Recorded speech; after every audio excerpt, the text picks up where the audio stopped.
esse paciente. Então, eu não, esses seriam os pontos mais nevrálgicos, né, que eu anotei aqui, que eu acho que vale a pena o sistema de todo o sistema de justiça, né, Ministério Público, advocacia, judiciário, eu acho que vale a pena todos nós em conjunto nos debruçarmos em termos dessa discussão saudável que o doutor Alexandre está nos permitindo nesse comitê, para que nós juntos busquemos avanços, né? Aperfeiçoamentos, para que o sistema possa melhor funcionar, para que a saúde do paciente possa melhor ser atendida. E também com relação por último, né, acho que eu já falei demais, já devo estar cansando aí a todos, mas só um ponto que eu peço licença para acrescentar, que é a questão da discussão da internação compulsória em si.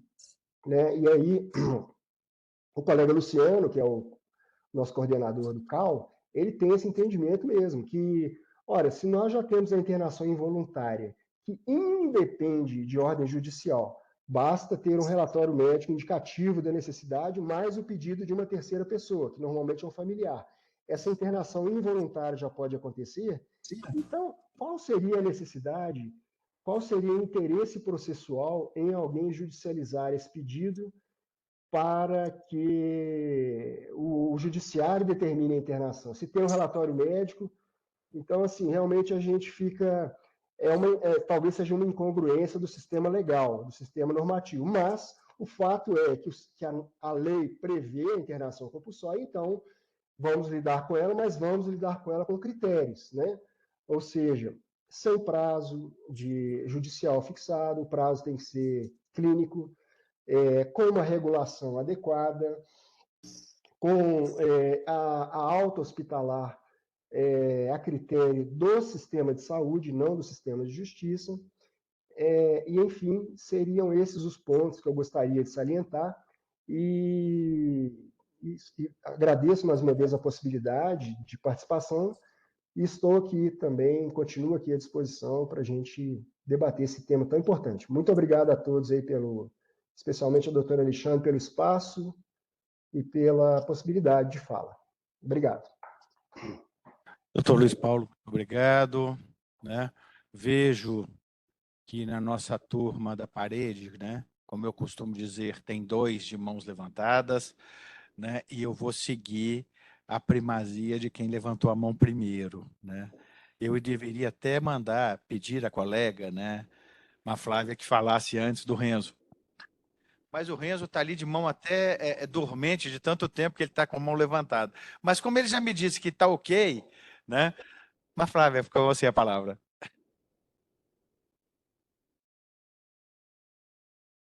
Bom dia a todos. Estão me ouvindo?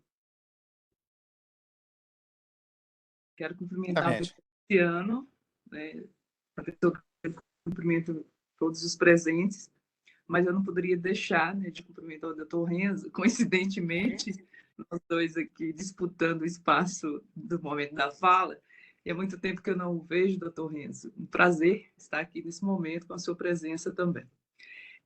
Eu queria só fazer uma pequena contribuição que eu achei muito pertinente na fala do Luiz sobre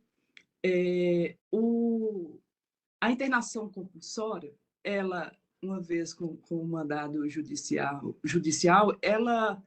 eu entendo que ela não perca a característica do tratamento, do atendimento médico. Então, no momento em que há uma análise, né, médica de que esse paciente ele já tem condições de receber alta, é algo a se definir que haja uma liberdade, né, autonomia de liberar esse paciente da internação. Eu achei curioso que essa preocupação, né, da unidade hospitalar de liberar o paciente porque ele está sob um mandado, mas ele não está preso. Ele está com um mandado de internação compulsória para fazer um tratamento. A partir do momento que esgotou o tratamento, ele tem condições de retornar ao convívio social, né, e tem condições saudáveis para isso, isso é uma decisão médica, isso não perde essa, né, essa deliberação e autonomia médica. Eu queria só contribuir um pouco com isso, doutor Luciano, que eu não sei como que está na legislação, mas não perde ainda, né, a característica da decisão médica no final. E é uma responsabilidade do médico de dar alta a esse paciente se ele está sem condições de voltar, né, ao convívio, e ainda tem, né, problemas dos transtornos que o levou, transtornos mentais que o levou à internação. Então, assim, a partir disso, eu entendo que ainda há na rede, né, uma continuidade de assistência a esse paciente, que são, né, os CAPs, os Centros de Atenção Psicossociais. Então, se não é só dentro do hospital. Então, há uma extensão da continuidade do acompanhamento desse paciente na comunidade, na sociedade, né, no meio onde ele está. Então, assim, a transferência da responsabilidade, ela continua. Né? Esse é um paciente que requer um acompanhamento, um monitoramento, passa para a rede de assistência fora da unidade hospitalar. Achei muito interessante também, pertinente, o que o doutor Luiz apontou, da questão da regulação. Então, assim, a partir do momento que tem a internação compulsória, tem que ter uma vaga, ou senão ele vai entrar em vaga zero, né? A gente sabe quando está faltando vaga, tem determinação do mandado judicial que vai para o hospital de qualquer jeito, mesmo tendo vaga ou não, mesmo sem a vaga, porque se caracteriza, assim, em alguns momentos, são decisões das centrais também, do médico regulador, de que o paciente precisa entrar de qualquer forma na unidade, mesmo sem a vaga da internação, mas é um caso que é um risco de morte, ele vai entrar com vaga zero, ele tem que entrar para aquela unidade. E que é uma análise também a ser feita se isso requer uma vaga zero na internação compulsória. É de extrema urgência mesmo? Ou ele pode aguardar a regulação definir, né, assim como colocado pelo doutor Luiz, na central de regulação SUSFácil, para onde esse paciente vai, se pode aguardar um dia, 2 dias, ou até surgir essa vaga, né? É uma coisa também a se pensar, porque a gente sabe que há filas, e às vezes a internação compulsória, ela resolve mais de imediato por conta do mandado judicial, né? Então, é só mesmo essa questão dessa contribuição, e também comungo com a questão de doutor Luciano, né? Porque já tem a internação involuntária. Então, eu acho que né, são 2 pontos a serem analisados, a prerrogativa de cada nível de internação aí.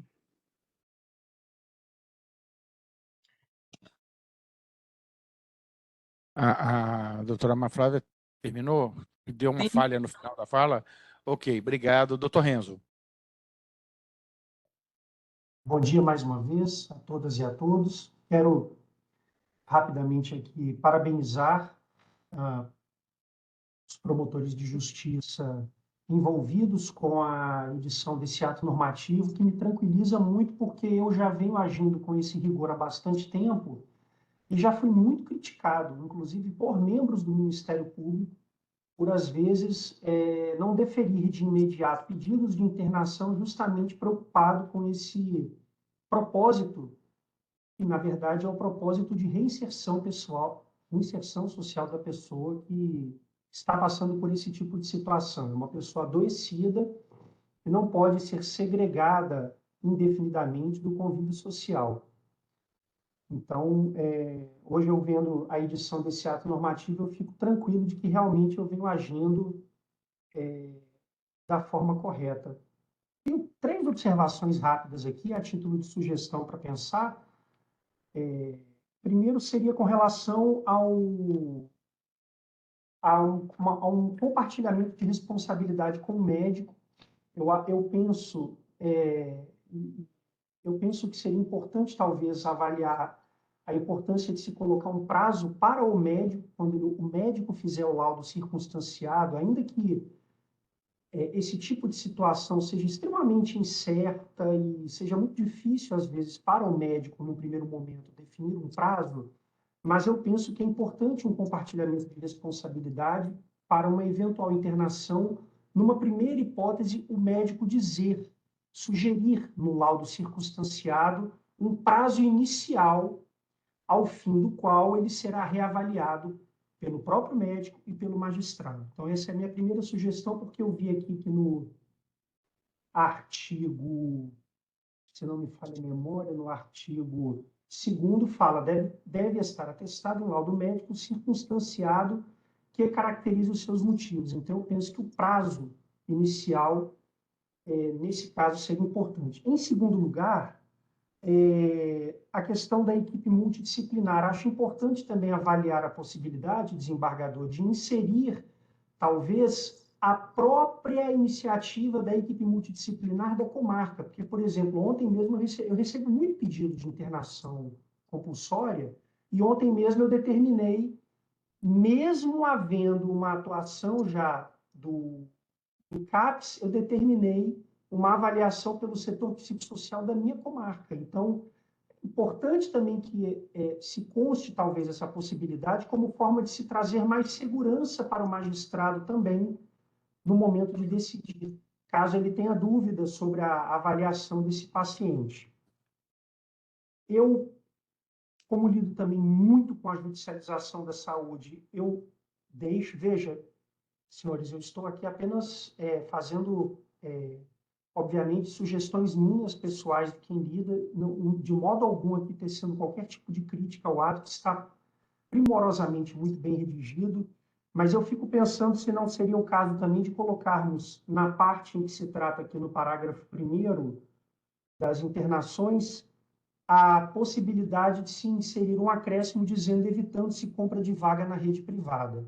Porque, para mim, isso é um problema muito sério. Primeiro, porque compra em rede privada é uma coisa, assim, que você abre uma porta para tudo. Você abre porta para a industrialização desse tipo de demanda. Você não leva em consideração problemas econômicos da rede pública, e a gente tem que entender que há limite para tudo. A rede pública não vai ter limite para esse tipo de problema. Isso aqui é um problema nosso, um problema social, um problema de droga, é um problema que nós não vamos ter resposta e não vamos ter uma sociedade perfeita que resolva isso.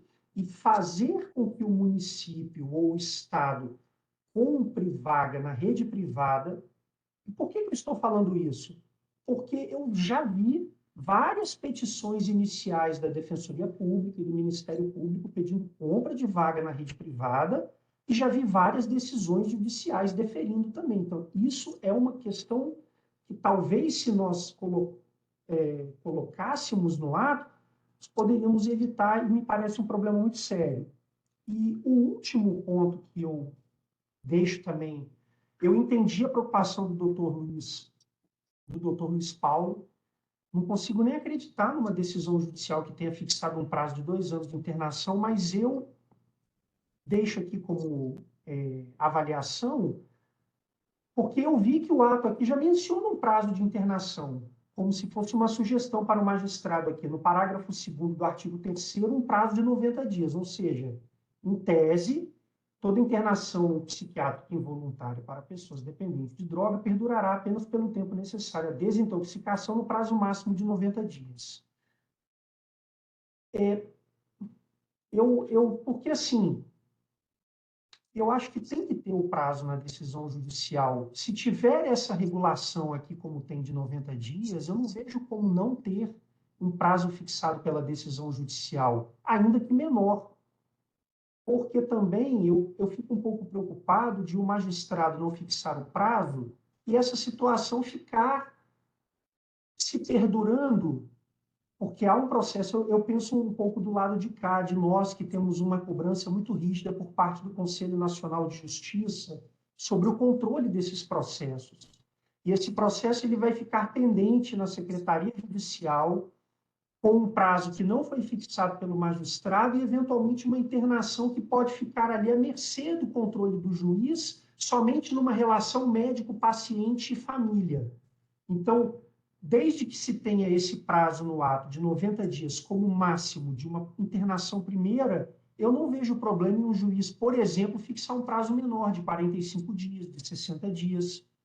Eu tenho feito assim, por exemplo, aqui em casos de drogadição severa, eu tenho fixado um prazo de 60 dias, um prazo máximo, ao final do qual ele deverá ser reavaliado por uma equipe médica multiprofissional, com um laudo a ser apresentado para mim e para o promotor de justiça.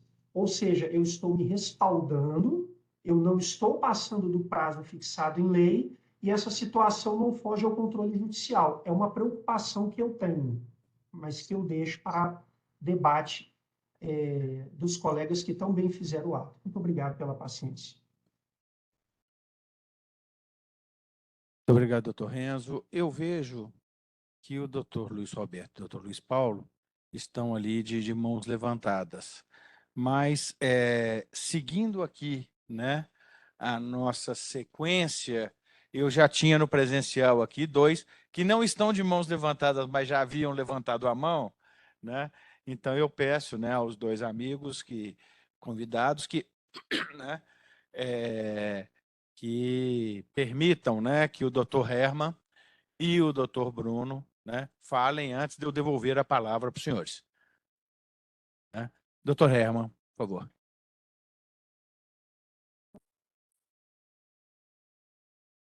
Peguei o cronômetro aqui.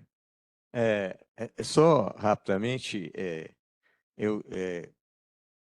relembrando, doutor Alexandre, que nós tivemos aqui nesse comitê uma apresentação aqui, através do Conselho Regional de Medicina, na época eu a fiz, e depois o doutor relacionado realmente a 10.216, e que é a lei que regula realmente essa parte.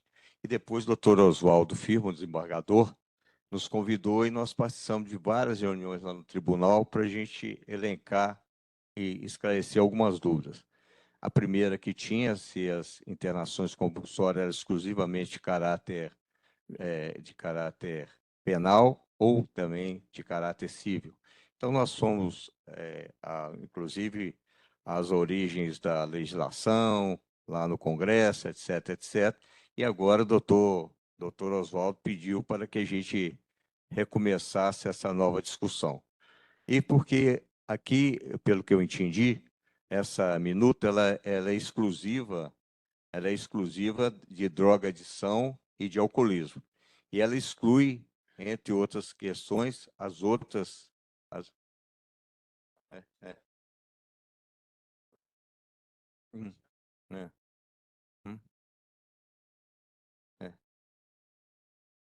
Nós fizemos questão, né, doutor Luciano, doutor Luiz Roberto, doutor Luiz Paulo e eu, de deixar fora da discussão toda a matéria criminal. Porque a matéria criminal já existe uma resolução do CNJ e já existe outro grupo tratando disso.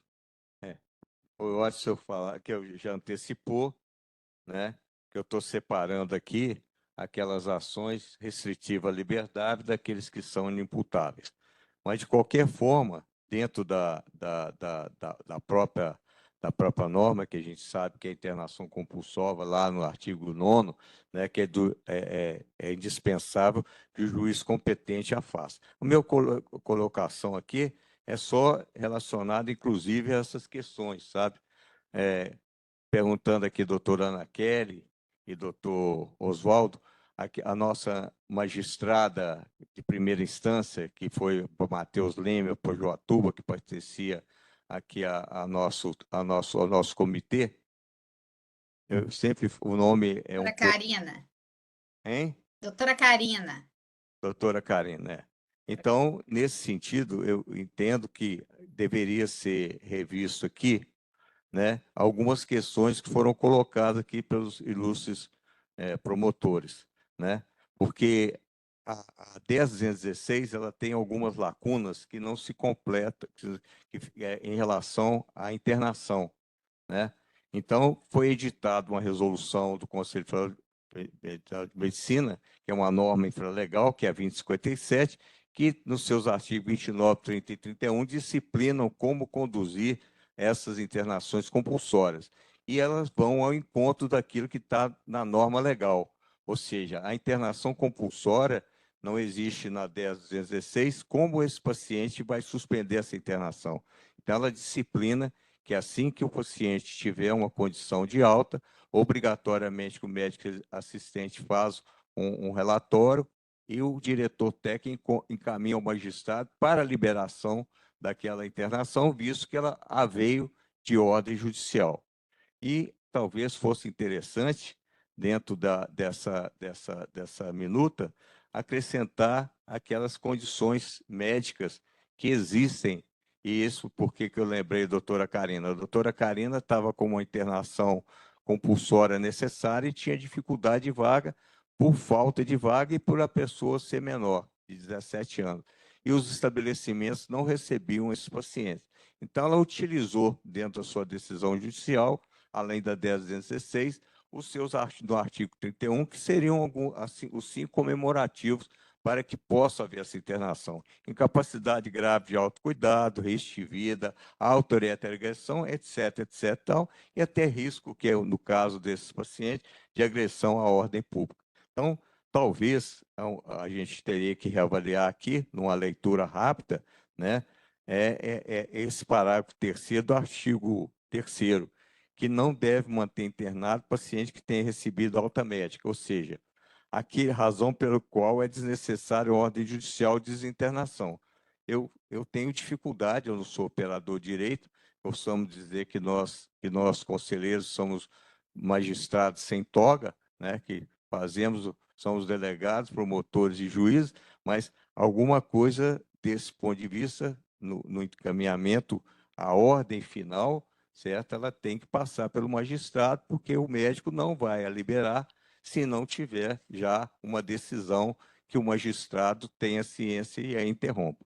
Então, basicamente é isso, mas eu entendo que talvez pudesse ser acrescentada essa minuta algumas questões do ponto de vista ético que auxiliem o magistrado do ponto de vista médico, do encaminhamento, relatório e como essa interrupção deve ser feita. Essa manutenção, igual foi dito pelo representante do Ministério da Saúde, aqui eu tenho, às vezes, dificuldade de guardar todos os nomes, a própria 10.216, ela já regula como deve ser feito esse encaminhamento e na falta de uma vaga, que não é o caso aqui da portaria 2048 da vaga zero, mas tem que realmente estabelecer um fluxo para esse paciente. Doutor, passei 2 minutos. Obrigado. Tudo bem, da próxima vez eu deixo você falar só um. Doutor Bruno. Bom dia a todas e todos. Eu queria complementar aqui as palavras do Dr. Herman, né, no sentido de como ele fez referência muito bem, inclusive, a norma legal que regulamenta, a resolução, acho que 2147 do CFM, né, que dispõe aí da atividade médica, e o que os antecederam também, claro, com observações sempre muito pertinentes, mas eu ouso discordar num ponto que foi formado, salvo engano, como posição do doutor Luciano, que está à frente do CAL, quanto ao interesse nessas ações de internação compulsória. Porque é o seguinte, na minha concepção, o que é uma ação de internação compulsória? Até falei com o doutor Alexandre mais cedo. Nada mais é do que uma internação involuntária ratificada por ordem judicial. Por que não se faz uma internação compulsória sem relatório médico? Então, se já existe o relatório médico, se existe a posição, o entendimento nesse sentido, o que está faltando para que nós, operadores, tenhamos que vejamos menos essa situação, é que a administração promova a internação que deveria se dar por entendimento médico. Simplesmente isso. Com os critérios daqueles profissionais ali que atuam, equipe multidisciplinar, com quem tem conhecimento de causa, como é que isso deve funcionar, com a celeridade que uma internação involuntária tem em relação a uma internação compulsória. Porque a compulsória a gente sabe que demora. É natural do providenciar a documentação, da decisão judicial, do cumprimento da ordem judicial e tudo mais. Muitas vezes a opinião do médico, né, ou dos profissionais que acabam recebendo aquela ordem para cumprir é diferente do outro profissional que relatou. Então, a fim de evitar esses conflitos, né, e de fazer valer uma atividade muito mais séria e eficiente, o que eu entendo que está faltando é resguardo aos profissionais que querem, que entendem por uma internação quando ela se mostra necessária, promover essa internação com independência. E aí sim haverá uma tendência de diminuição desses casos, vai sim promover uma eficiência na atuação da saúde pública, nos casos em que houver, mais uma vez repito, a prescrição médica nesse sentido, fazendo valer a resolução do CFM, fazendo valer a norma que nós já citamos, e afastando, ou deixando para o judiciário as situações em que possa existir, sei lá, uma dúvida, uma situação excepcional. Então, assim, daí que eu entendo que existe sim um resguardo do interesse quando as ações são propostas, porque na prática a administração não está fazendo o que deveria fazer, né?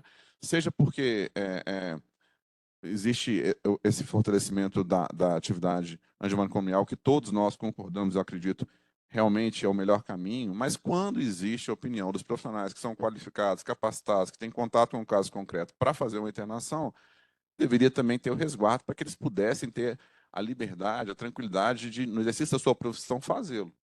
E aí sim as coisas caminhariam bem. Então, de certa forma, acho importantíssimo a normatização que está sendo proposta. Importantíssima, melhor dizendo.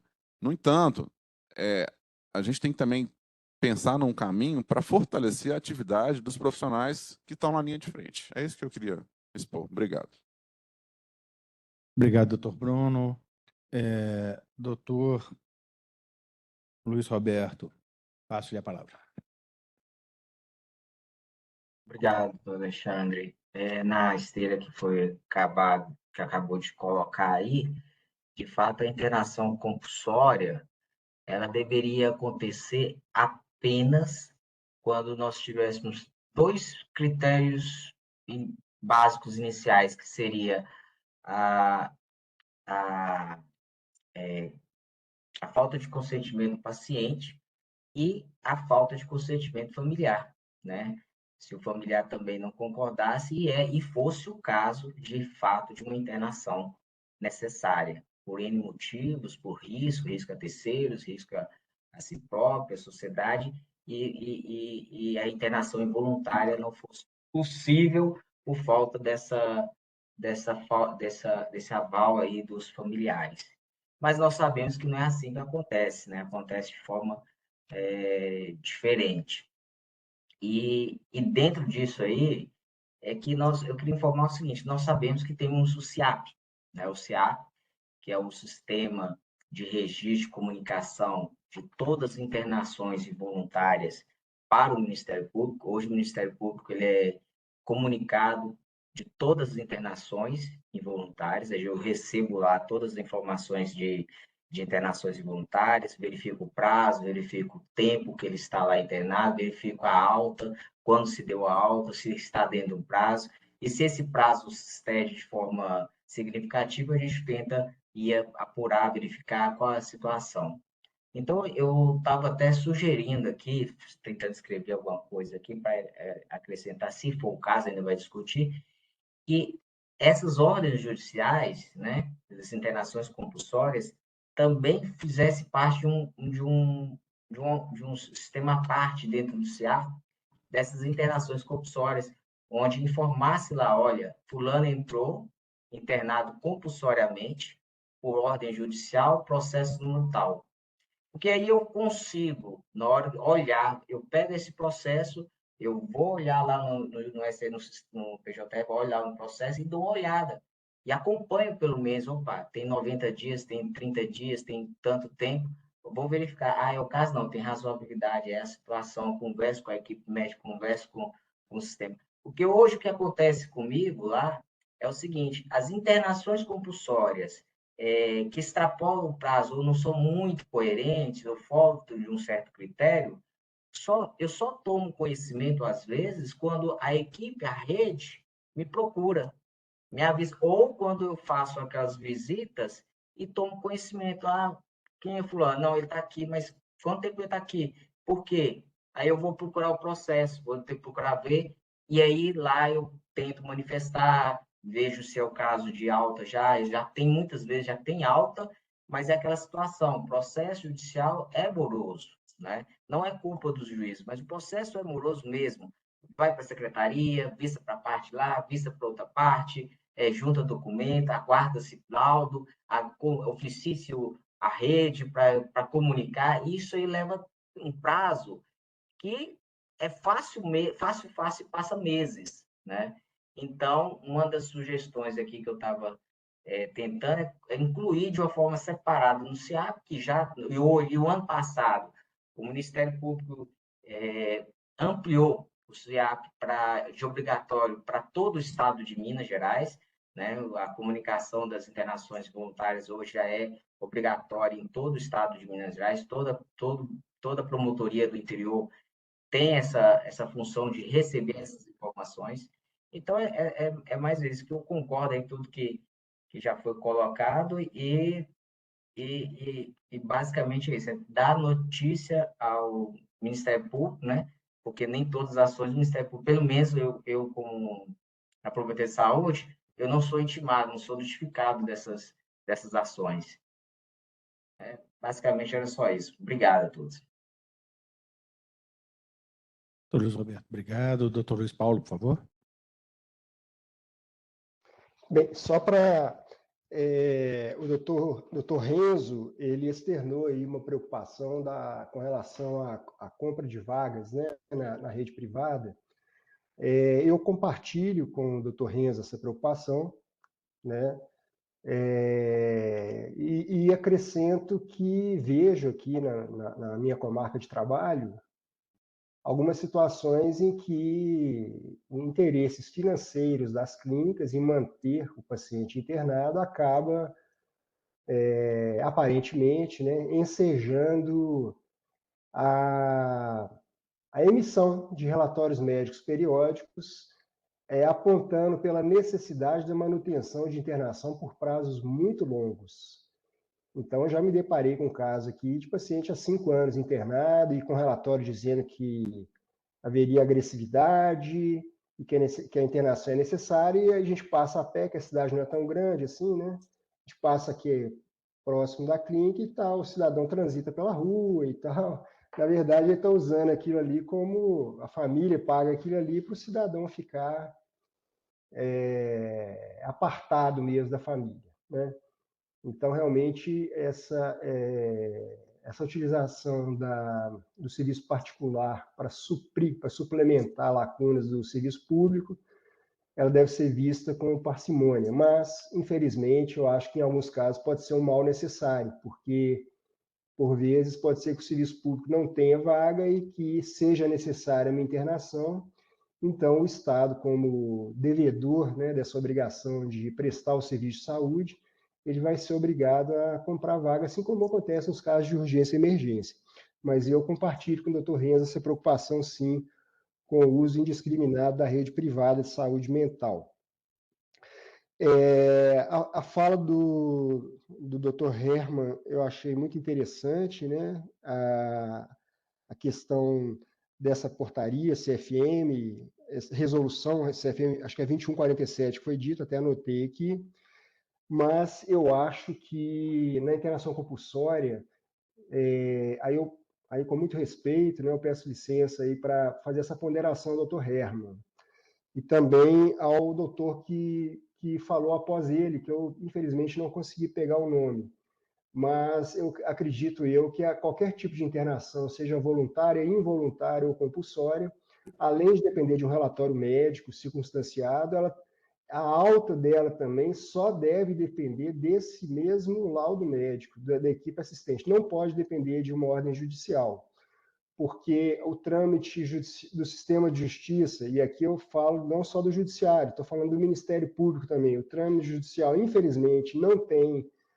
a rapidez que gostaríamos, né? São serviços sobrecarregados, então eu acredito que essa alta médica não pode, em hipótese alguma, ficar dependendo de uma decisão judicial.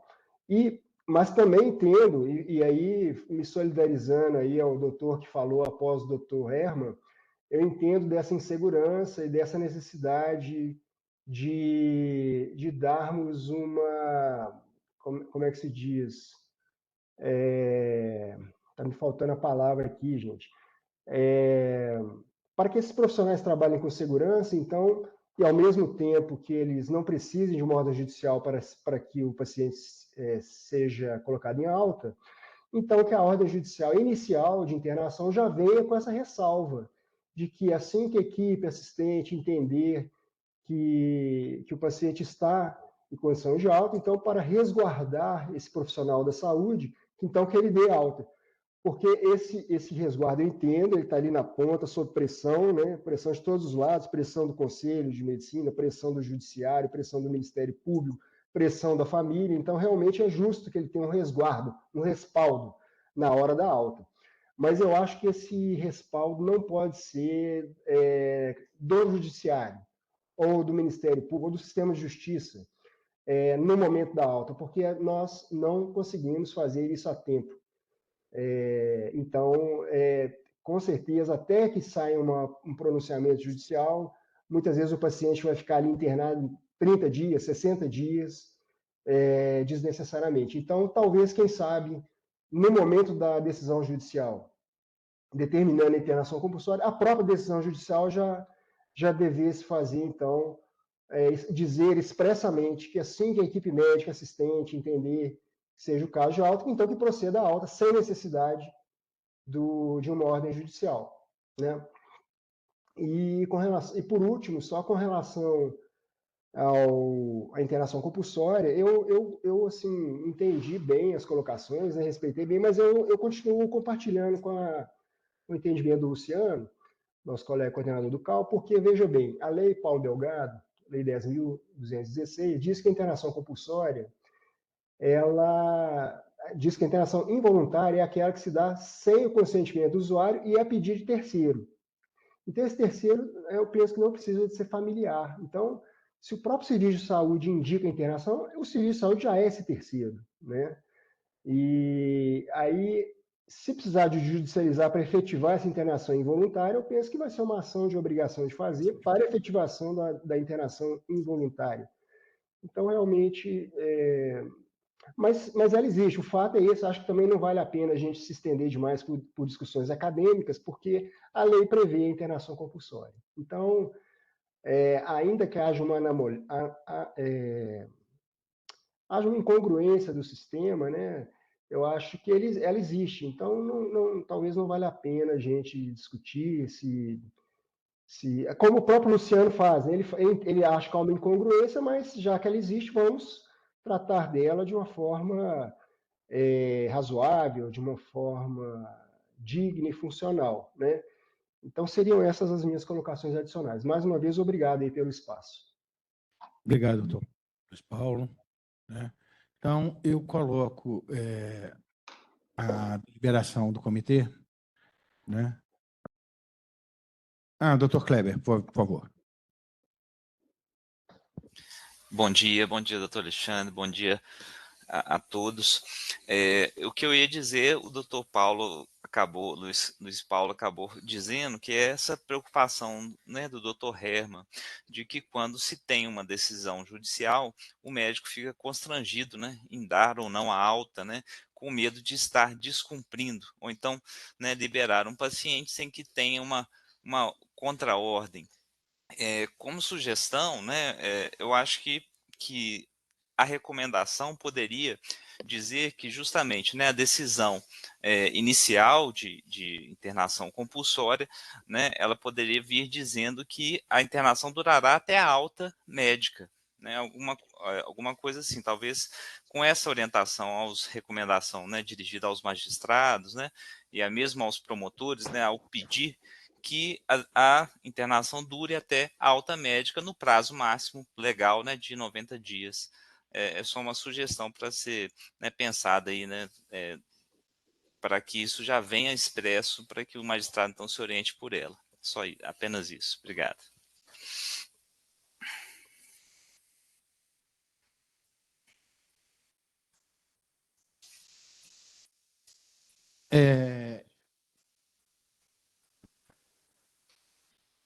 Sim. Doutor Luiz Paulo, quem falou após o doutor Herman foi o doutor Bruno Barcala, defensor público, né? E agora foi o doutor Kleber. Eu gostaria de colocar o seguinte, deliberando aqui, né, apenas e tão somente sobre a possibilidade de fazermos, em nome do comitê, a gestão junto ao Tribunal de Justiça e junto à Procuradoria de Justiça do Estado de Minas Gerais para que fosse editada uma resolução conjunta, né? Quanto à redação, né, eu pediria aos colegas do comitê, né, que se alguma sugestão de redação tivessem, me encaminhassem até segunda-feira, se a gente aprovar, né? Então, eu coloco aqui para deliberação apenas, tão somente, se vamos encaminhar pelo comitê a possibilidade de redigirmos, né, uma recomendação. Né? O projeto, né, de recomendação está aí no nosso grupo, mas se quisermos alterar a redação, né, e aí eu peço ao doutor Herman que nos ajude, né, nessa análise, e inclusive com a ótica da ética médica, né? A gente olha a necessidade do juiz atuar, né? O Ministério Público olha a necessidade do Ministério Público atuar, né? Mas eu queria que o senhor nos ajudasse com a ótica da ética médica, que o senhor é o nosso norteador, né, aqui no comitê dessa área. Alguém é contra o encaminhamento?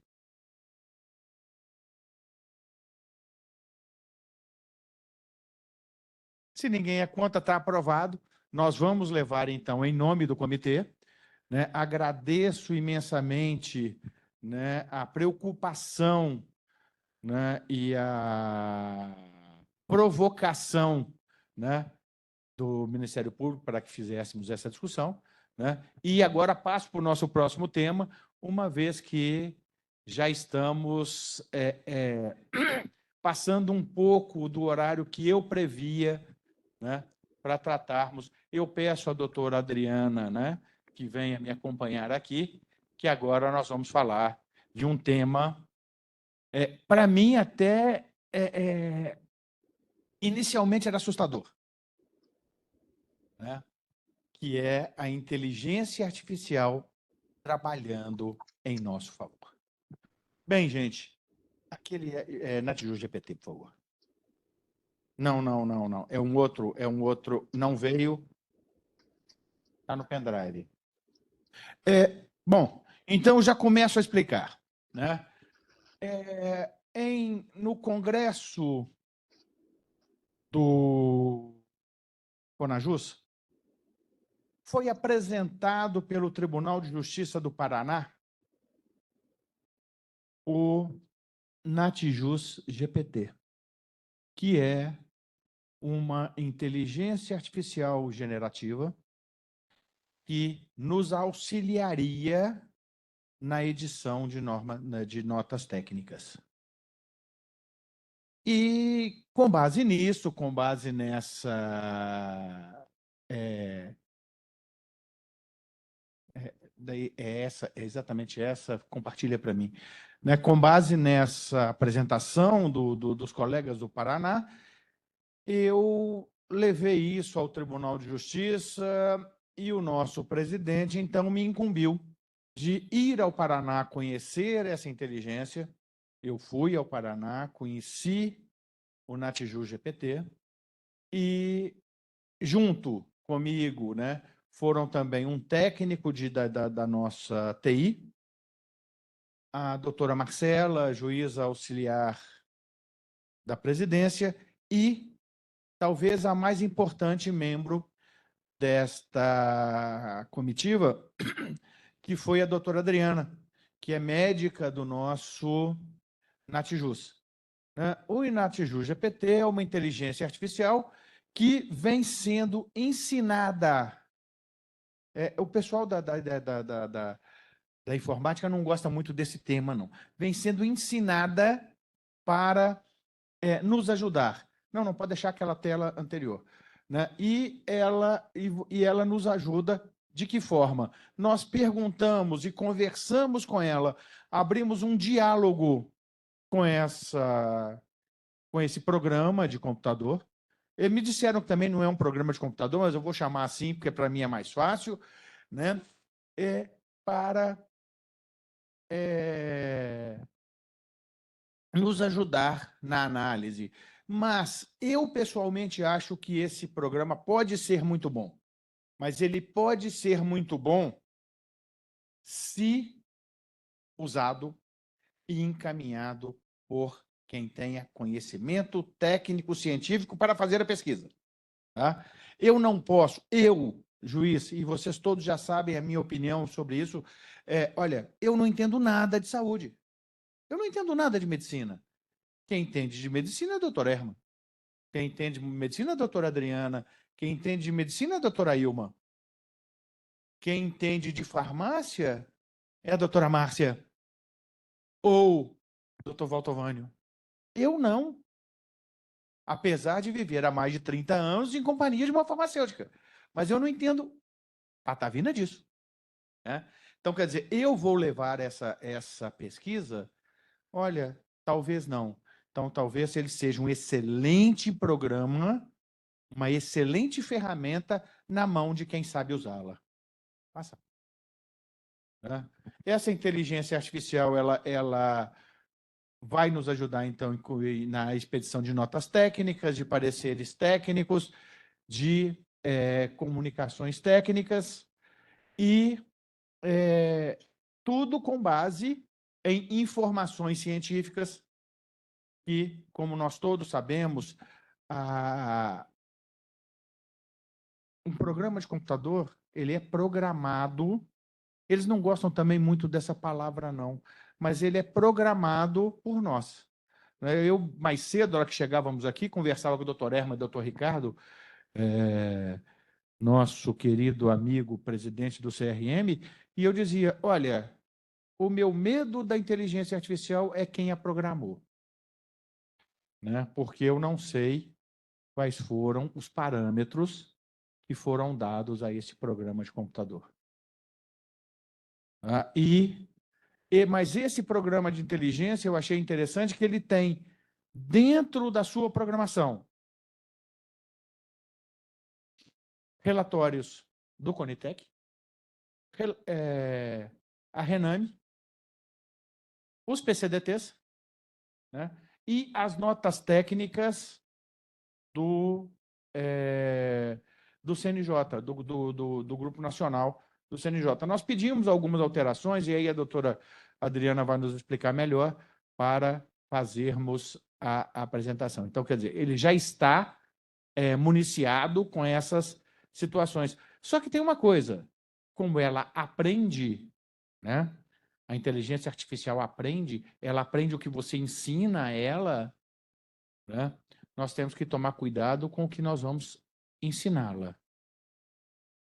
Porque pode acontecer, e o gestor desse programa de inteligência artificial me garantiu, né, que ela é bem ensinada, eu diria bem adestrada ou é bem programada, né? E isso evita a alucinação. O que seria alucinação na linguagem da TI? É que ela crie moto próprio a resposta, sem que tenha dentro do seu centro de pesquisa, da sua base de dados, né, programas, pode passar, né, programas próprios, né, disponíveis que nós ali inserimos. Eu vou, então, depois de feita essa introdução, eu vou passar a doutora Adriana, né, que vai nos explicar um pouco, né? Doutora Adriana, se quiser usar o computador do da nossa sala, né, para fazer alguma demonstração, sinta-se à vontade. Mas eu pus no pendrive aquele videozinho que nos deram. Tá? A palavra está com a senhora. Funcionando, tá. Bom dia a todos, né? Eu e o doutor Alexandre ficamos, apesar de desconfiados da inteligência artificial, ficamos muito empolgados, né? É uma tecnologia que vem de fato, vem agregar o serviço da gente. E quando a gente conheceu a inteligência, a primeira coisa que eu observei, que eu comentei com o doutor Alexandre, é a questão da fonte de dados, né? Eu falei que ela tem um viés do SUS, porque apesar dela ter as notas técnicas do CNJ, o resto da base, né, de dados, ela é toda do SUS, né? O Conitec, Rename, protocolos clínicos. Então, eu só fiquei nessa época com essa, que eu falei, ela é meio enviesada para o SUS, né? E a gente não pode dar uma resposta só neste nível. Então, é uma coisa que a gente conversou, mas essa restrição, né? O menino que criou a ferramenta falou que justamente, igual o doutor falou, para eu ter confiança na qualidade da resposta, eu tenho que tratar da base de dados, né? Se ele busca informação de qualidade ruim, a resposta vai ser ruim. Então, essa é a primeira limitação. E a gente veio, o acesso foi aberto e a gente começou a fazer o uso, né? Para elaborar as notas. E aí eu comecei a ter algumas respostas inconsistentes, tá? Ah, tá bom. Eu esqueci. Tá certo. Então, fazendo essa pesquisa na ferramenta, eu comecei a ter algumas respostas até divergentes, porque aqui é até bom essa resposta. Vamos supor, eu julguei, né, a minha pergunta aqui, e eu digito ela aqui, e o sistema, né, ele gera a resposta, tá? E ele faz referência, por exemplo, aqui vocês veem, igual está aqui, número 1. Essa frase ele tirou da nota 1, tá? Essa outra frase ele tirou da nota 2. Então, eu pego a resposta que ela me deu e, se eu precisar aprofundar, eu vou entrar nas notas, tá?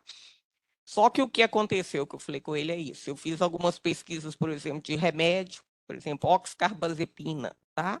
Ela não está na Rename. E eu tive resposta que ela estava disponível no SUS, não estava disponível, depois, no entanto. Aí eu falei, né? Então, não pode isso. Então, fui repassando até para o menino, falando, olha, aconteceu isso. E aí a gente ficou conversando, eu falei, o que a gente está observando é que conforme eu pergunto, conforme eu vou redigir minha pergunta, eu dei uma certa resposta. Aí que ele falou, aí eu falei, pois é, que ele falou assim, mas é porque eu tenho todos aqueles professores, né, a Conitec. Tá. E aí o que eu falei com ele, por isso que a gente está discutindo, eu falei, pois é, então para certas questões, assuntos, a gente tem que estabelecer uma hierarquia nesses professores. Nessa minha base de dados, ela tem que ter uma hierarquia. Eu falei com ele, para a inteligência me falar assim, está disponível no SUS, tem que estar na Rename. Eu falei com ele, até falei, eu acho que essa resposta é porque eu posso ter, às vezes, uma relação municipal de medicamentos que pode contemplar. E a inteligência, como os professores estão todos nivelados, ela achou lá e julgou como está disponível, mas não está disponível. Então, estes tipos de ajustes que a gente foi conversando com ele, que precisa ter uma hierarquia, né, para inteligência artificial, quando eu pergunto para ela, oxcarbazepina está disponível no SUS, a base dela de decisão de resposta tem que ser exclusivamente a Rename. A Rename tem que estar acima de todas aquelas outras fontes. Então, a gente foi conversando isso, né? Essa questão da atualização também, o dia que a gente foi no Paraná, em Curitiba, a gente perguntou ele a questão, a informação, o dado lá, né? Ele vai sendo atualizado, ele falou que é praticamente automático, não sei como que faz a questão da informática, mas a base de dados ela é atualizada sempre. Só que eu fiz também uma pergunta para uma das notas que eu estava fazendo sobre a questão da ventilação invasiva, e ela foi incorporada de 2018 para cá, antes não tinha. Então, quando eu fiz as minhas perguntas, por isso que eu falei que depende da forma como pergunta, não me apareceu essa questão da incorporação da ventilação invasiva no SUS. Ela não apareceu. Só apareceu o CPAP e tudo mais. Ela apareceu até dentro de um contexto da nota, mas não citou a portaria da incorporação nem nada. Aí ontem ele já reformulou a pergunta, aí apareceu. Então é o que eu falei, doutor Alexandre, ainda é uma ferramenta, precisa, né, um pouquinho mais de ajustes, porque eu falei, se a qualidade da resposta depende da qualidade da pergunta, então vou ter que padronizar a pergunta, ou eu preciso, igual eu falei com ele, criar uma hierarquia na minha base de dados, né? Então, porque senão eu tenho ou as duas coisas, porque ainda, igual eu falei com o doutor, a resposta ainda é inconsistente. Embora a base, igual eu falar, a fonte de dados é boa, né? Porque são as notas que estão na plataforma do CNJ, são a Conitec, a Rename, a qualidade é boa, mas devido a isso que eu falei, a gente ainda tem resposta inconsistente, e é o que eu falei com o doutor, carece ainda de uma interpretação, igual eu falei com o doutor, hoje ela não é útil, por exemplo, só assim, para o magistrado sozinho? Não. É igual eu falo, quando se o magistrado pergunta, ó, que se carbazepina está no SUS, ele põe, está disponível, ele, tá, então, e não está, né? É o que eu falei, ela é um ponto, hoje, o que eu falei, doutor Alexandre, hoje eu considero ela, tipo assim, um ponto de partida, tá? Mas eu não me sinto segura de fazer a nota utilizando só a inteligência artificial, tá? Eu fiz uma nota, falei, até mandei para o doutor Alexandre, estou passando feedback, acho que do aripiprazol, não lembro agora, que era uma coisa simples, um único remedinho, tudo muito simples. Então, eu fiz, e eu já, né, já tenho conhecimento tudo de fora, então foi possível. Mas hoje ainda não é possível falar assim, olha, eu vou elaborar uma nota técnica utilizando somente ela, isso ainda não é possível. E é o que eu falei, doutor, para tirar benefício dela hoje, ainda precisa ser um profissional da área para poder fazer esse filtro, essa interpretação da resposta e tudo. Se for uma pessoa fora da área, ela pode ser induzida, né? Igual eu falei, dependendo da pergunta, a resposta ela vem sim ou não, vem um pouco inconsistente. Então, precisa desses ajustes.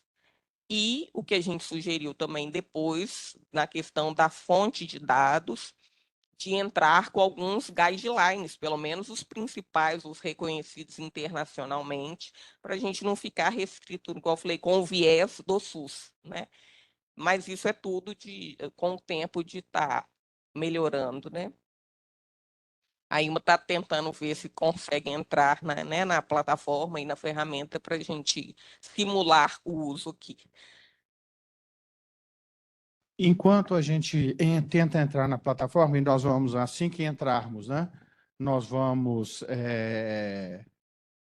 permitir, né, o compartilhamento para que as pessoas vejam, né, como funciona realmente, mas eu quero já deixar o seguinte, o Tribunal de Justiça publicou hoje, aliás, no DJE, né, de ontem, que está circulando hoje, o grupo de trabalho que ele é, por mim, coordenado, né? E tem a missão de verificar, e me foi dada a autorização pelo presidente, pela portaria publicada, né, hoje, a autorização de convite para pessoas nos ajudarem nessa pesquisa. Então, nós vamos fazer a nossa primeira reunião de trabalho na terça-feira, né? Eu não me lembro o horário que nós combinamos, mas isso depois eu divulgo, e já convidei, né, o Dr. Herman como nosso norte médico, e convidei também o professor Dierry Nunes, que é estudioso de inteligência artificial, para nos ajudar, né? Posso convidar outras pessoas que assim o quiserem, mas não fazer um grupo muito grande para não atrapalhar o trabalho e para que esse produto é um produto de prateleira da Microsoft, gente, né? Se eu botar muita gente para pesquisar, a Microsoft me corta a autorização de pesquisa de teste. Então, por isso, eu não posso fazer um convite para muitas pessoas. Tá? Então, eu me restringi a esses 2 convites, por enquanto, né, para que não tenha nenhum problema, né, com esse convite, né, para compartilhamento do programa. Otovani, você pediu a palavra, por favor. Doutora Adriana, eu concordo, né, que talvez em relação a alguns medicamentos, vários municípios têm colocado na sua lista, principalmente aqueles medicamentos que não são contemplados, né, e nem em recurso financeiro e bancam o medicamento com recurso próprio. Então, pode ser isso. Agora, em relação à experiência do Paraná, vocês falaram, né, sobre já tudo, mas vocês estiveram no Paraná. Eles têm alguma coisa mais adiantada que isso que a senhora, vocês colocaram aí? Não, eles não têm nada mais adiantado do que isso que nós temos também. Tá? Eles têm, talvez, uma pesquisa própria um pouco mais adiantada do que a nossa. Mas o que eles têm lá é o mesmo que nós temos aqui. É um grupo de pesquisa e de busca. O Paraná, junto com a TOP 365, que é a gestora do projeto, né, criadora do projeto, da ferramenta junto à Microsoft, eles são parceiros desenvolvedores, né? E nós estamos nos habilitando também como parceiros desenvolvedores desse projeto. O uso lá ainda está igual eu falei, como que eu falei, né? Como a forma da pergunta impacta na resposta, então ainda está sendo usado pelo grupo técnico mesmo. Que é igual eu falei, a gente, né, tendo conhecimento da área, você consegue interpretar e ver, né, que está tendo uma divergência aqui, tudo. Então, ainda está sendo usado pelo grupo, né, como o doutor falou lá, dos juízes que estão no projeto e do corpo médico de lá, dos profissionais da saúde que estão usando. Bem, né, nós estamos tentando entrar aqui, mas estamos tendo um ligeiro problema, e é natural que isso aconteça porque a dona do programa não permite qualquer computador entrando no programa, uma vez que é produto de prateleira. Produto de prateleira é vendido, né? Não é posto à disposição de todo mundo para compartilhamento. Mas, olha, eu vou dizer a vocês o seguinte, eu fiquei muito bem impressionado com a ferramenta. Né? No dia lá no Paraná, né, estivemos juntos com o desembargador, que é o coordenador do Comitê de Saúde de lá, estivemos juntos com os médicos do NATS de lá, né, e desenvolvemos essa pesquisa com eles e conversando com eles, e aí conseguimos trazer essa ferramenta para Minas Gerais. A ferramenta é boa? A ferramenta é boa. Não tenho dúvida disso. Né? Mas eu tenho preocupação. Né? E isso eu queria apresentar a ferramenta, né, para o nosso comitê, mas parece que a Microsoft não está nos permitindo. Tá. Confere lá. Se for aquilo, né? Se for isso aí, nós já podemos. Entra.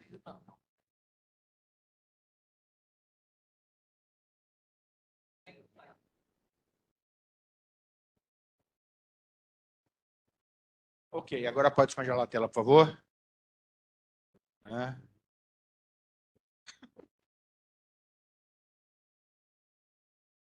10-0 para o equipamento.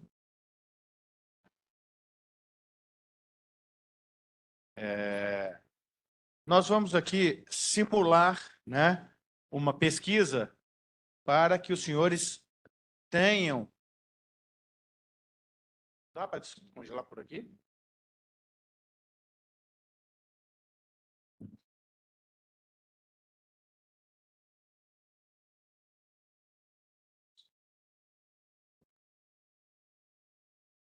Isso.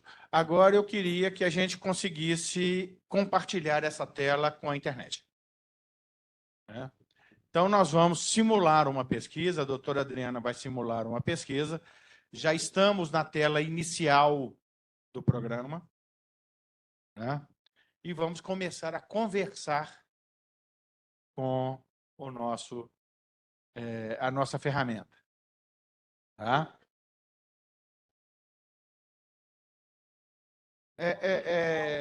A gente pode chamar de Mariazinha, de Gepetinha, né? Qualquer coisa assim, mas ainda não, ok? Então, doutora Adriana.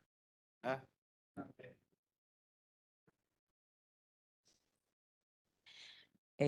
Uma coisa que foi interessante no dia que a gente foi lá em Curitiba também, o doutor Alexandre lembra, eu tinha feito uma nota de TAV e quando eu vi, né, que as fontes eram só do SUS, aí eu falei, gente, tudo bem que assim, né, igual eu falei, é confiável os dados, mas igual eu falei, está restrito. Então eu fiquei em preocupação, falei, será que vai aparecer as indicações do TAV que estão na saúde suplementar e estão nas diretrizes internacionais? Eu falei, a base toda SUS. E aí, quando eu fiz a pesquisa, o menino da Microsoft tinha ficado até preocupado, mas aí apareceu as outras indicações, ainda que não contempladas, né, pelo SUS, porque o SUS ele incluiu o procedimento, só que com indicação mais restrita do que as diretrizes internacionais. E de uma forma ou outra, né, como a inteligência buscou nas notas, isso apareceu na resposta, né? Então, isso foi muito legal até. E ele falou que ficou muito preocupado, porque eu falei, a nossa a base de dados ela é restrita, né? Mas a inteligência conseguiu buscar, tá? Aí, deixa eu ver, alguém quer citar alguma coisa ou querem que eu... Então, tá. Eu vou colocar esse, por exemplo, da oxcarbazepina. Agora, vamos ver se eu consigo gerar as duas respostas igual eu tive já, respostas diferentes, né?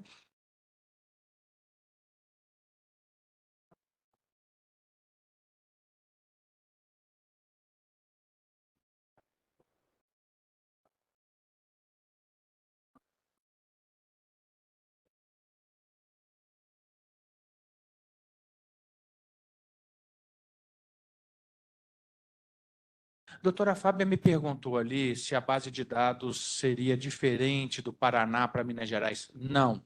A base de dados posta no programa é a mesma para o programa, né? Nós temos pedido alguns acréscimos. Por exemplo, quando apresentaram o programa, não tinha Conitec. Então, foi pedido e eles acrescentaram os pareceres Conitec, né? Agora, nós pedimos algumas alterações que estão sendo analisadas pela empresa desenvolvedora. Algumas ele já nos falou que não tem problema, que ele vai incluir. Outras ele está verificando, né? Aqui a doutora Adriana, então, está perguntando, né? Agora, a gente parece que não está na internet. Parece que não.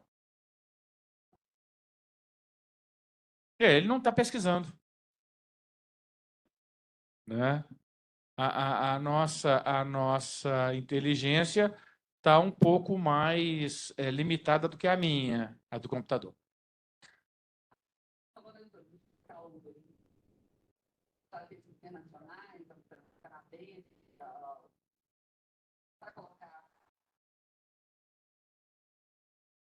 A gente pediu para que eles colocassem os bancos das agências internacionais, né? O NICE, a agência canadense, a australiana, né? Porque a gente vai ter uma noção de como é que isso está no mundo, né? Então, e parece que vocês vão conseguir colocar, vai ser muito útil. Beleza. Tá bom, Martim.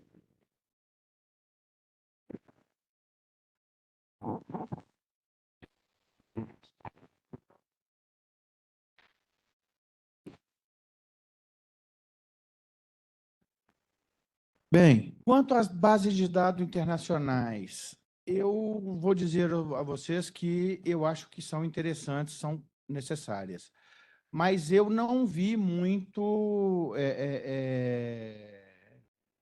interesse da empresa de colocar, não. Mas não me disseram nada, tá? Mas por quê? Porque é mais uma forma de ensinar, teria que ter a tradução, né? Teria que ter a tradução e etc. Então, eu não sei se vai...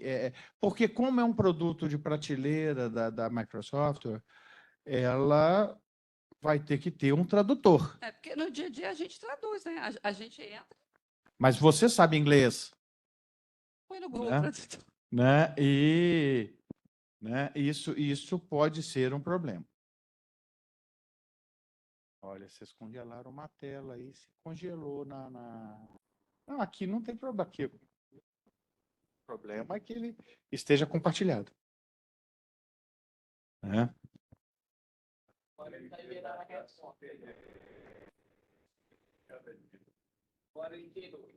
Gerou? Ok, então abrindo o compartilhamento, por favor.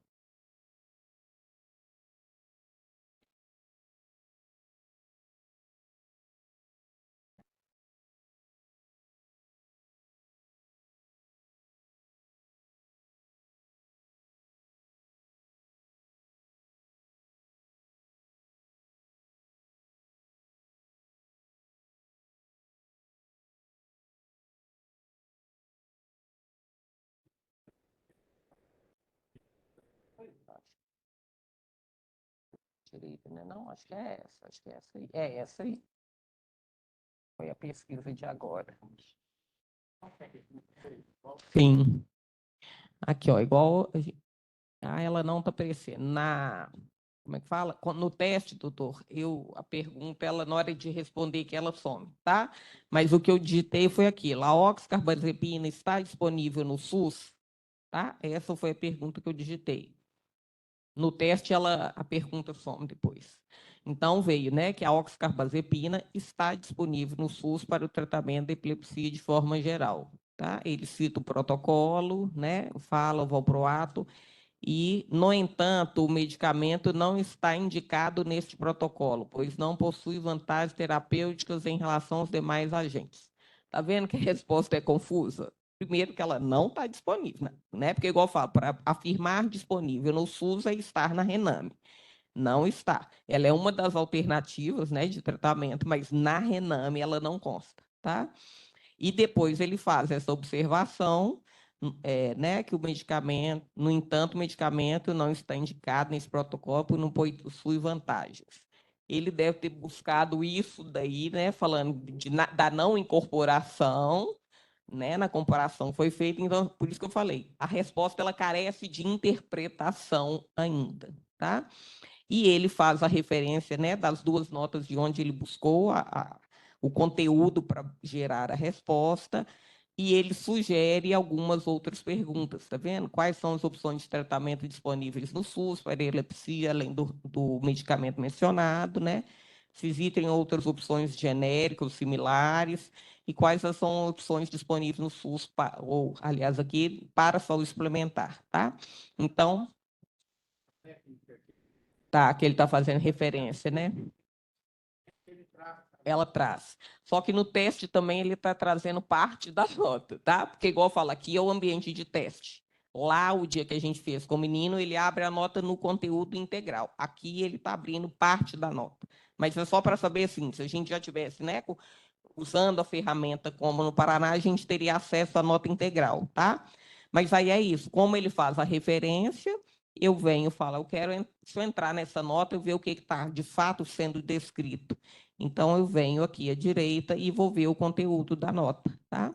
Medicamento registrado à Anvisa, sim. Situação do registro está válido, tá? Então, aqui eu vou ter outras informações, né? Além daquilo que eu perguntei específico, tá? E vou ver o contexto, né? Descrever as opções disponíveis no âmbito do Sistema Único de Saúde, seguindo o protocolo. Então, ele vem trazendo, aí ele traz aqui. Então, a ferramenta é muito boa, né? Só que, igual eu falei, tem que fazer essa questão da hierarquização, tem que ver essa questão como a resposta depende, né, da minha pergunta, a forma como eu pergunto. Tem hora que ela vai falar que não está, tá? Deixa eu fazer uma outra aqui, vou passar a vassourinha aqui. Eu entrei até com umas coisas.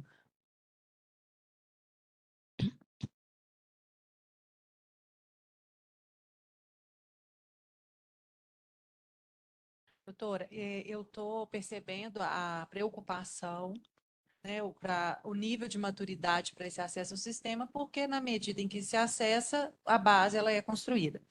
E aí eu sempre fico aqui na minha cabeça, se está todo mundo na mesma página, se lá no Sul também eles estão com esse olhar, se vocês... Porque, por exemplo, como a senhora trouxe algumas ponderações, aí eu estou aqui refletindo. A questão da base, a questão da padronização de respostas, que eu acho que talvez seria a combinação das duas questões que a senhora ponderou. Se, por exemplo, evoluir para isso, se todo mundo vai estar nesse mesmo alinhamento, né? Se lá no Sul, como é que vocês estão, como é que está sendo essa interlocução?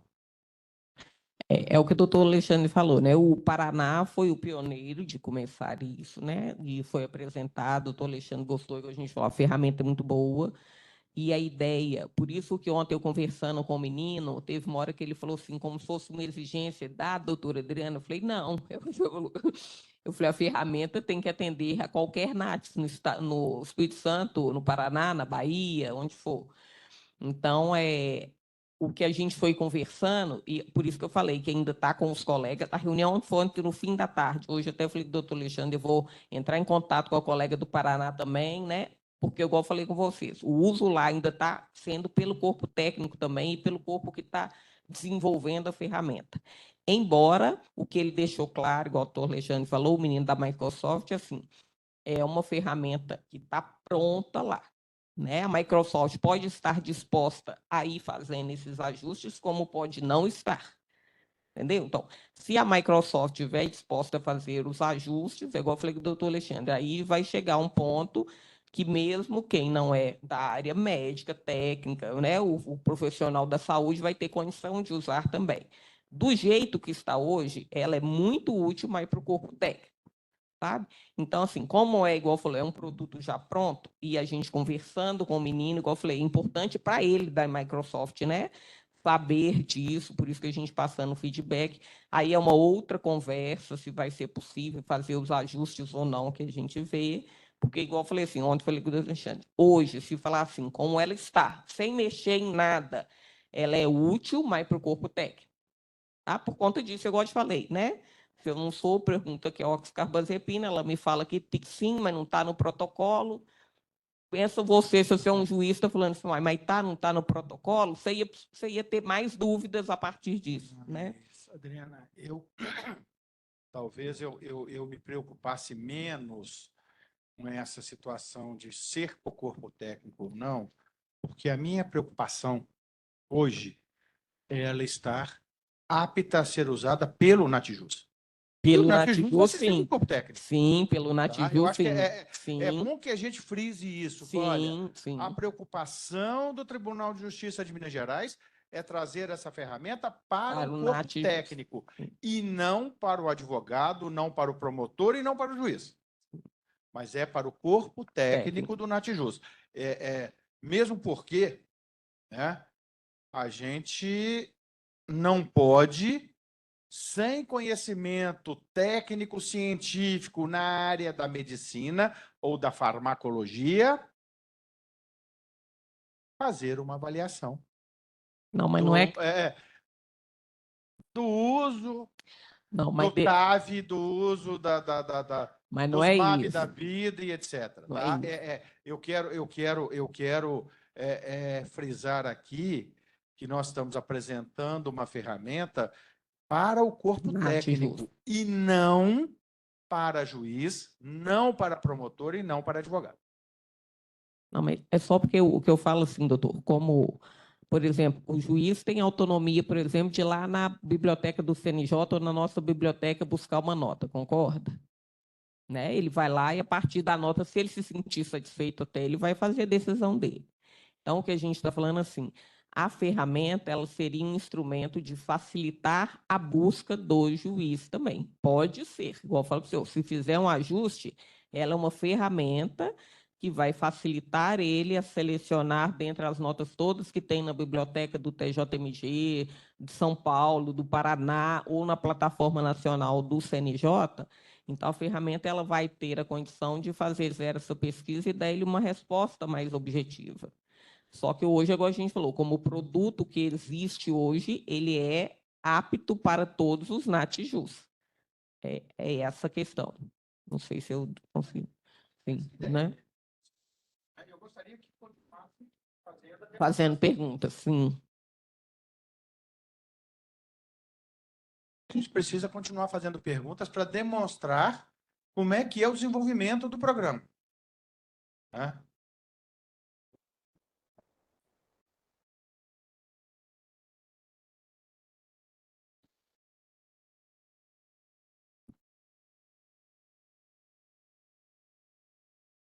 Aqui é mais genérico a pergunta, ou se a gente quiser, a gente vai.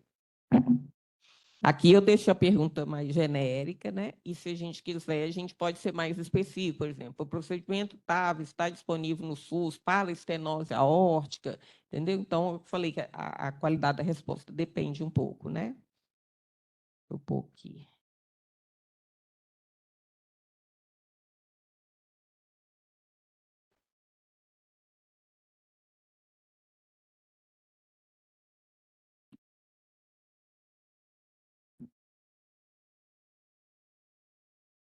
Gerando resposta, né?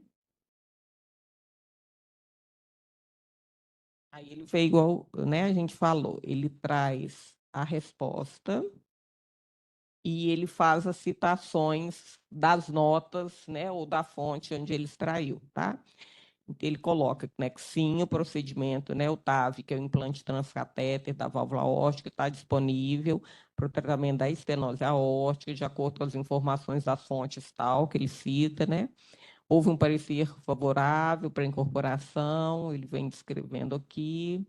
Sob anestesia geral, ele descreve, é importante ressaltar que o procedimento deve ser realizado em centros especializados, equipe multidisciplinar, tá?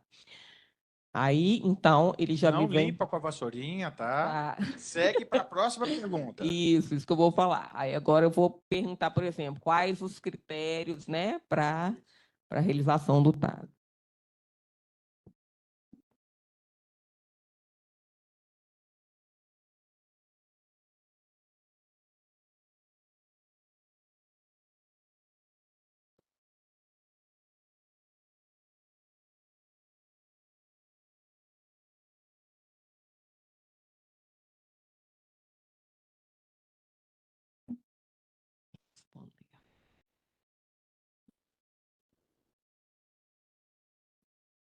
Então, vamos ver a resposta dela. Eu perguntei quais seriam os critérios, né, para o TAV, para a realização do TAV. Os critérios de acesso ao procedimento devem ser discutidos em uma reunião equipe multidisciplinar, que é aquele HEART team, né? Do coração, cardiologista, papapá, alguns dos fatores de risco potenciais, a fração de ejeção, ele vai citando, né? Alguns critérios que estão descritos no guideline, os possíveis problemas da TAV, é necessário procedimento em um centro especializado, tá? De acordo, né, com as recomendações da NICE. É importante ressaltar que os critérios podem variar, dependendo da situação clínica do paciente, das diretrizes específicas de cada instituição. Não tá. Pode sugerir, doutor Ré. Eu estou achando engraçado que, coincidentemente, eu fui um dos relatores dessa resolução que liberou. Então, tem os critérios. E aqui, pois é, exatamente.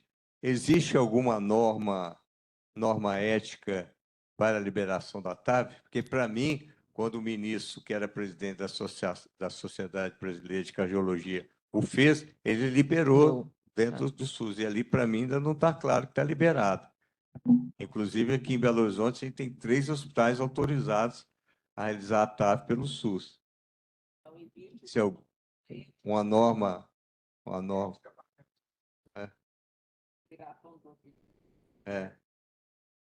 E tudo partiu dela, ela que foi a mãe, né?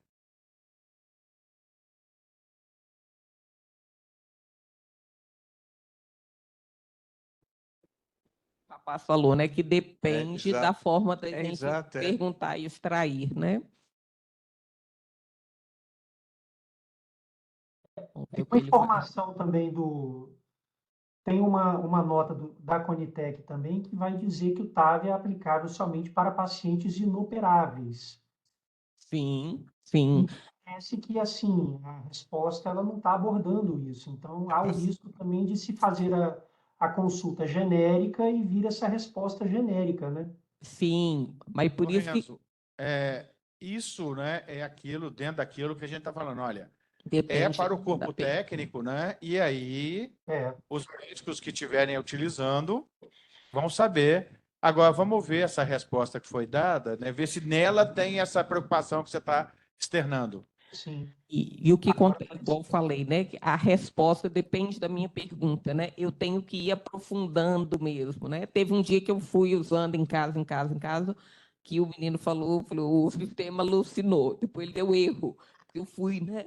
Assim, então ele Na faz isso. verdade, o sistema não alucinou aquele dia pelas notas, pelas fotos que você me mostrou. O sistema, ele perdeu conexão. Não, aquela perdeu conexão, mas teve uma que deu resposta inconsistente. Está no retrato do celular. Ah, ok. Entendeu? Aham. Mas então vamos. Essa, em relação à pergunta do doutor Herman sugeriu, né? Se tem uma norma ética para a liberação do Doutora procedimento. Adriana, só que é isso que o doutor Enzo falou, ela realmente, dentro da resolução, ela que iniciou, transformou ela de experimental a não experimental, né? Ela cita algumas questões, inclusive da gravidade, do grau, do senso cardíaco 3, idade, etc. Tal. Mas ali agora, só falando ali, ó, quando perguntou se ela já estava incorporada, olha a resposta ali agora, interessante. É conflitante com ele, ó. Existe uma nota, aqui, ó, ela fala, a nota técnica está listada no rol de procedimento tal. E lá na outra anterior já dizia, não deixava que isso já está claro, a liberação. Então já está no rol. Sim. Entendeu? Então, naquela primeira pergunta, isso não ficou claro. Mas é isso que eu falei com o senhor, que ontem eu conversei com ele, né? A fonte é o que ele falou, a fonte de dados dele estão todas no mesmo patamar. Então, a inteligência artificial, ela busca meio que aleatório, né? Não tem uma hierarquia. Por isso que eu falei com ele depois, se isso for possível, igual o autor falou, de ensinar para a inteligência artificial uma hierarquia dentro das fontes para tentar aprimorar essa resposta. Por isso que ainda precisa, igual eu falo, de interpretar a resposta, né? Para ela ficar mais clara, mais objetiva e assertiva. Então, aqui, quando a gente perguntou se tem uma norma, ele fez, né, essas questões, ele veio colocando os critérios, né, do paciente com idade ou maior que 75, expectativa de vida, ele veio, né, colocando os critérios que a gente avalia com os scores, né, de risco, e aí vem que a avaliação tem que ser feita por um grupo, né, de multidisciplinar, o RIR de time, esses critérios foram estabelecidos, tá?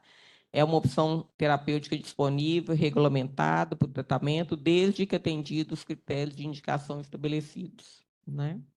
Pergunta para mim quais são os critérios. Tá.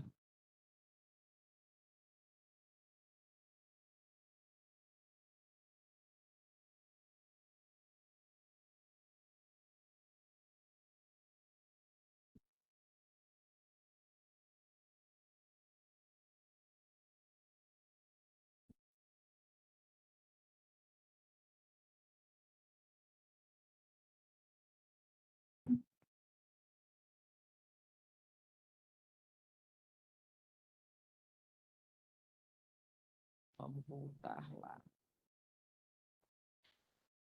Então, lá, ele coloca que os critérios, né, para o tratamento são paciente com idade igual ou superior a 75 anos, sintomático, expectativa de vida maior que 1 ano, considerados inoperáveis ou com alto risco cirúrgico, definido de acordo com os 2 scores, né, ou Euroscore ou SPS, e avaliação por um grupo de RIRT time. Ele respondeu quase que a mesma coisa do outro, né? Como ultimamente, né? Cruzeirense anda sofrendo muito do coração. Pergunta aí para mim se Cruzeirense pode fazer TAP.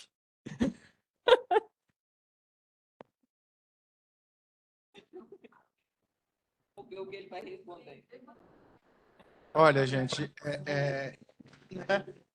eu quero saber se o Cruzeirense que foi lá em Souza, né? Pode fazer. Na verdade, gente, eu estou, na verdade, aqui provocando, né, para ver se a inteligência vai alucinar, se ela vai, né? Se ela vai me dizer alguma coisa, né? A resposta. Respondeu.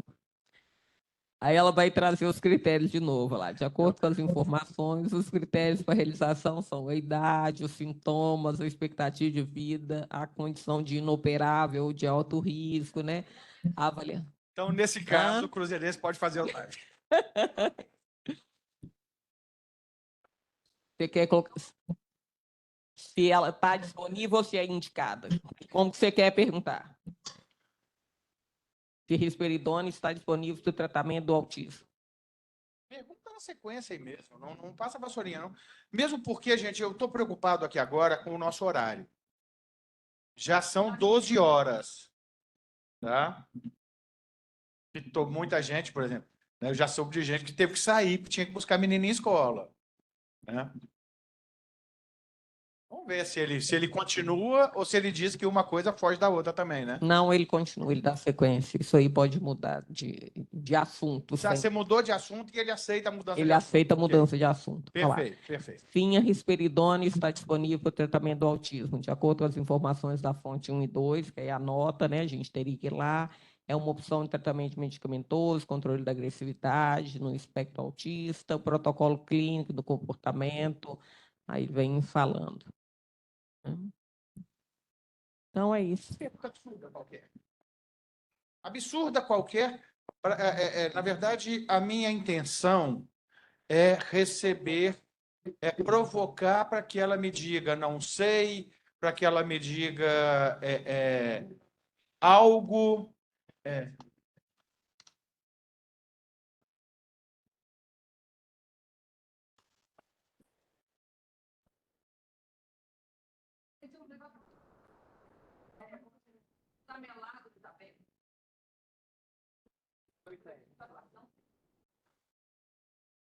Na verdade, eu quero uma coisa bem absurda. Na verdade, eu queria sair mesmo, né? O Ozempic serve, e ele vai dizer que serve, ele vai pesquisar. Né? Então, não adianta. Aquilo que você, né? Que você sabe que tem, né? Eu quero alguma coisa que a gente saiba que não tem. Doutor Alexandre, Oi. talvez é para saber se entra no radar, né, da inteligência. Exato, eu quero ver se a inteligência doutora vai pesquisar isso. A doutora Marina Azevedo aqui, ela falou, por exemplo, oxcarbazepina, né? Tem no município de Belo Horizonte. E só que não sei se ficou claro. Por exemplo, tem um medicamento também que só tem no estado aqui, ele não está na Rename, tá? Para o estado, que é o brometo de tiotrope, por exemplo, Spiriva. Será que ela pega? Por exemplo, fornece Spiriva em Minas Gerais? Será que ela consegue ou será que... Acredito que não, mas tenta.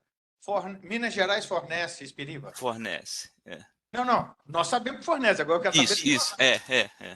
O nome está com o nome comercial. É isso.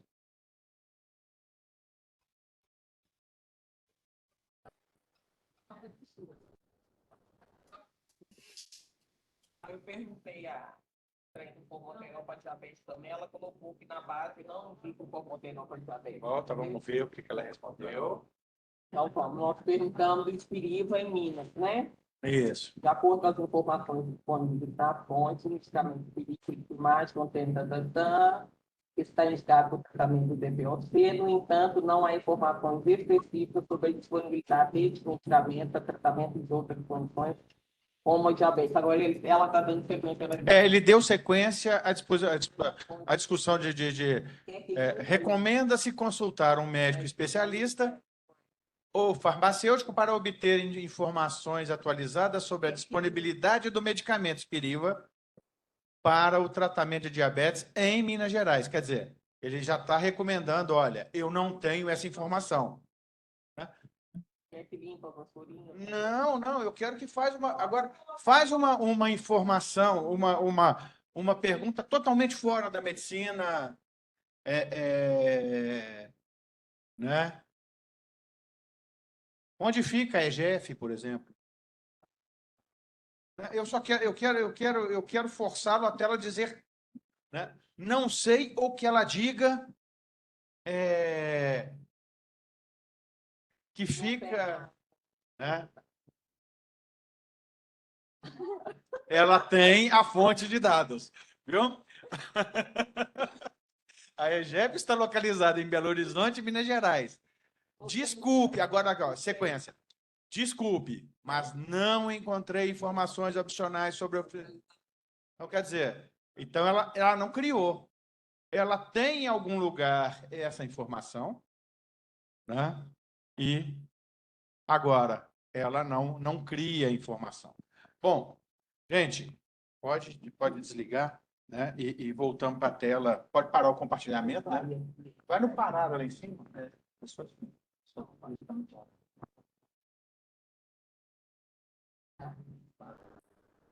Bem, né? A ideia de apresentar hoje para o comitê essa ferramenta não era, claro, né, que a gente esgotasse, né, todas as opções. Nós tentamos aqui, de todas as formas, que ela me dissesse assim, enlouqueci, ou que a EGEF tivesse localizada lá no Paraná, né, ou em Dubai. Né? Se fosse em Dubai, eu gostaria muito, nós estaríamos em Dubai. Né? E a turma da parede, não. Mas, né, a ideia era mostrar para vocês essa ferramenta. Nós vamos continuar testando essa ferramenta. Né? O grupo de trabalho nomeado pelo tribunal, né, é composto por mim, pelo desembargador Oswaldo, pelo desembargador André Leite Praça, que é o nosso superintendente de TI, pela doutora Marcela, juiz auxiliar da presidência, pela doutora Mariana, juiz auxiliar da corregedoria, pelo doutor Rodrigo, juiz auxiliar da presidência, pelo doutor Renzo, né, juiz auxiliar do comitê, já que todo mundo é juiz auxiliar, o Renzo vira juiz auxiliar do comitê, né, pela doutora Adriana, doutora Ilma e doutora Paula, médicas do NATS de Minas Gerais. E me foi dada a possibilidade de convidar pessoas para nos ajudarem nessa missão. Então, já fica aqui feito o convite, né, ao Dr. Herman, né, e vou convidar também, né, a doutora Márcia, né, dentro da sua disponibilidade, afinal de contas, né, presidente do CRF, eu não sei se tem disponibilidade para nos ajudar. E eu vou mandar na segunda-feira um ofício aos senhores, né, fazendo esse convite, né, oficialmente, né, com horário das nossas reuniões, porque a gente precisa fazer reuniões e debater entre nós a possibilidade de utilização dessa ferramenta. Bem, alguém quer fazer alguma ponderação, alguma manifestação sobre os temas de hoje ou sobre a nossa inteligência artificial?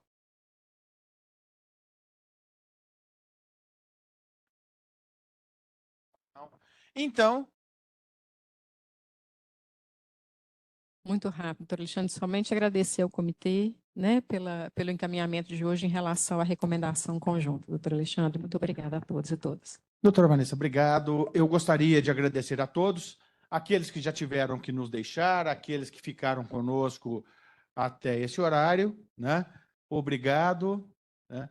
Teríamos que aprovar o nosso calendário de reuniões. Mas o nosso calendário de reunião vai ficar semelhante ao do ano passado, a última sexta-feira de todo mês. No mês que a última sexta-feira cair em um feriado, né, tem me parece, nós faremos a reunião na semana anterior.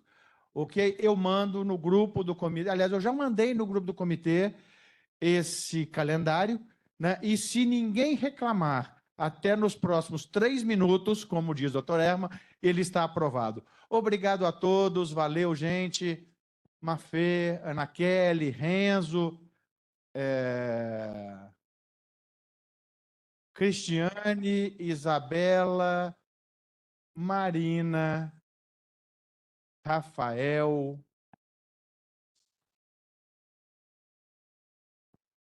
doutor Kleber, Maflávia, obrigado à turma, né, da internet e aos presentes aqui, né, doutora Fábia, Valtevânio, doutora Carla, Ilma, doutora Erma, doutora Márcia, doutora Vanessa, doutora Adriana e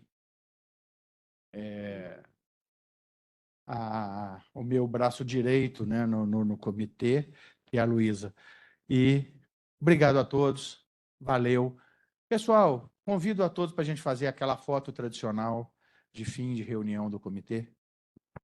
A turma da parede, quem te vê aí, né, por favor, mostre a carinha.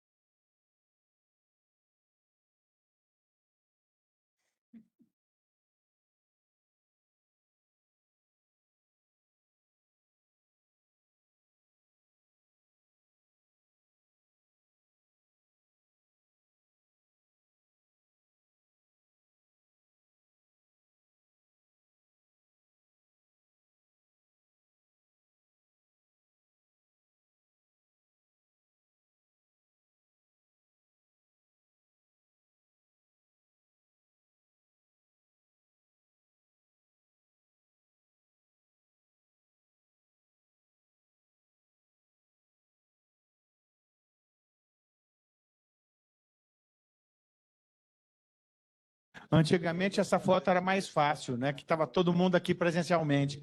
Obrigado, pessoal. Até a próxima.